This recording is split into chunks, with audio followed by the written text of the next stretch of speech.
Welcome my friends to VooDoo Gaming XP channel. In this video we're gonna talk about Zone 2 results, our runic state 2 war results in Call of Dragons. I've got inspired to create this video, but what I see on the battlefield, how our leadership coordinate our armies and coordinate with allies.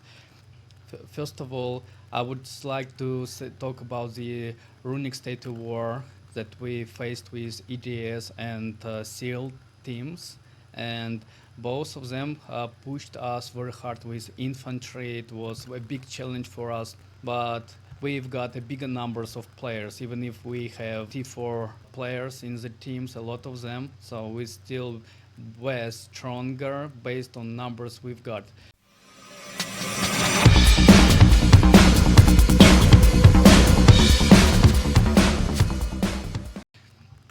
Then our expectations while fighting in runic state 2, and we saw that we got top tier results. We got a high morale to fight in zone 2. In zone 2 we already matched with SV, Korean Alliance, and JPX. Both of them were well prepared. What I saw, they even have their resource bank to share resources with the top fighters, I guess. At the start, when the pass was opened, we all together start building towards plateau and move all our marches to plateau in this entrance. And then when we saw enemy doing the same by gathering at the point in front of a plateau, we start moving here to fight them. My expectations are we will bring cavalry, and as soon as we break defense of our enemy, we can enter with cavalry by killing all troops or marches we see pulling back. But what I see actually, that the fight took so much time that our cavalry just standing by here and doing nothing. That was a red flag for our players and me as well, because I coordinate these players. And what I learned lesson from here, that you don't need to manage cavalry and bring it to the front line if you don't see that the defense is broken. You just need to wait for the good moment or take attacks from flanks. Keep cavalry somewhere behind to not be on the front line, so it will not irritate someone with what they see that people doing nothing. Yeah. Next, it took us 3 days to fight our enemies, and we won actually. As you see here, that we control bridge and standing at the pass here and pass here, and I guess we'll go on building towers towards pass 5. I think it's strategically correct. What I see our allies, they don't build towards pass, but what I have learned by fighting JPX and SV realms, that they use too many cavalry marches, and it's annoying when they have open field battle, so they can attack from flanks, they can send cavalries to attack you from behind and so on. We actually did the same, and we have also big numbers of cavalries, but this one KvK that I see is the first time with the mass cavalry acting on the battlefield. The hardest fight was here for the bridge. As soon as we stack here on the choke point and cannot break bastions and towers here, we decided to force bridge and move towards the bird. And it took us some time to break defense here, and at first time there was no strong resistance here, and we can easily defeat enemies their builders, their defenders here. It was so much easier. But then they realized that GPX can hold this choke point alone for sometimes, and most of SV players that I consider much stronger than SV, having more T5 players and more resources and time for fighting, they all together jump here to counterattack our attacks, right? And after this, after we break defense, it was obvious that we'll take the bird, move to this bridge, and start taking control over this area.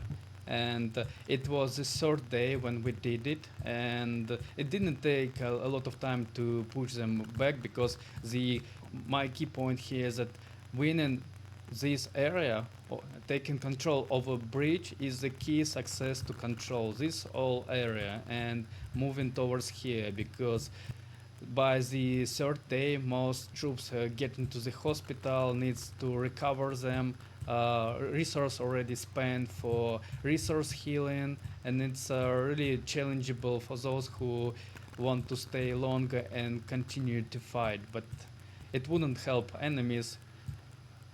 And with both alliances, with Vietnamese SW and our alliances, we move towards here, this area, take control over it, and now, as you see, that we control the whole area. It's a glorious victory.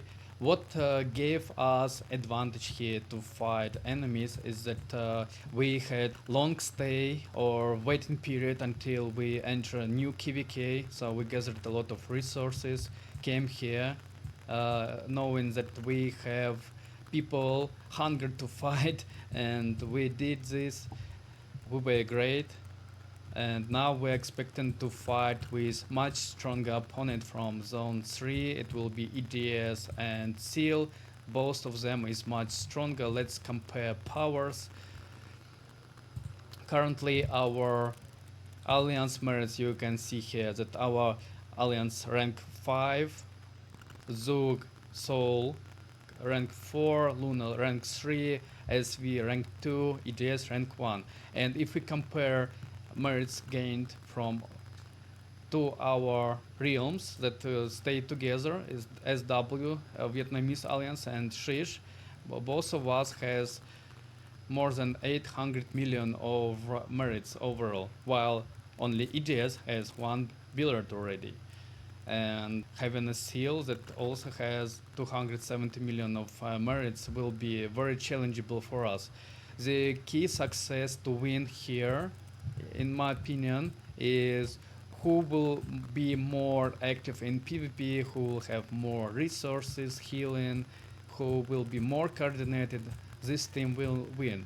Also, we have one advantage, is that EDS and SEAL slowly losing zone 2 fight, and as soon as they will switch to zone 3 to fight our alliances, they will lose all the control of zone 2. And in zone 2 they continue to fight nowadays and losing troops, getting troops to the hospital, and actually it makes them weaker and less competitive when they enter zone 3, because having overpowered us, having more T5 players, whales and Krakens, they can push us with the power they have. But if the powers will be decreased, it means that they will be completely less competitive, less opportunities to push us back. But I guess that their goal, is primary goal, is to control Necro Giant here, to surround this area. Our goal for sure will be going to the Necro Giant here and fight for Necro Giant as much as possible. But I'm very skeptical if they can push us from zone 3. I think it will be impossible, because the activity we have, what we see on Runic State, we have high activity, and people have a strategic mindset. We have a lot of people joining Discord, and this will help us stay longer in the fight. And if we secure at least this area, we will have also opportunity to force for Necro Giant and take over control over it. Yeah, I'm sure. It will happen when either in the first days of war we will see, or when Dragon Zone will be opened. So when Pass 4 will be opened, probably EGS will give up this zone, and we'll still have opportunity to conquer this Necro Giant. Yeah, I think so that we've got this opportunity. Currently, we are preparing for the battle. We will have empty hospital before enter zone 3 if we have troops to fight. If we talk about the personal performance of my account, so I have almost 5 million of marines in comparison with previous KvK zone 2 fight gave me only around 2.5 million of marines, and it's not so much like here. What is my secret here is that I trained so many T5 cavalry, and it helps me to hit enemies and get first 2 million of marines very easy.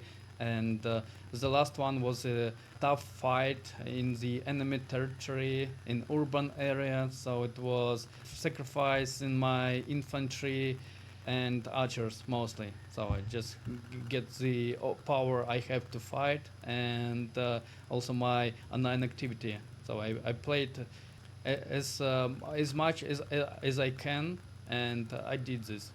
My expectation for Zone 3 will be higher because it's a key region we need to conquer, and I'm ready to spend resources and elixirs to get results. And my expectation to get merits at least 8 million for the fight of Zone 3. If we see our ranking, let's see personal merits. We have Fluffy Waffles from Luna, the complete champion in terms of killing. We have our leaders taking rank 11 and 12, 14. That's still good results. Even I believe that they can easily go in even to rank 1 if they wanted. It depends of how enemy is going to fight, how long are they gonna fight, and how intensive fights are. My personal ranking here is 285.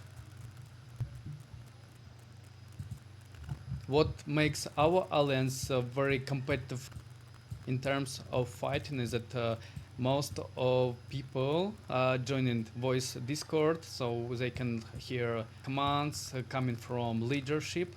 They do their best to lead people to victory. I know that these people likes challenges. They can win if they want to. They like fighting. Thank you for watching my video. Don't forget to subscribe my channel and to see more exciting videos about our fighting and KvK. Thank you.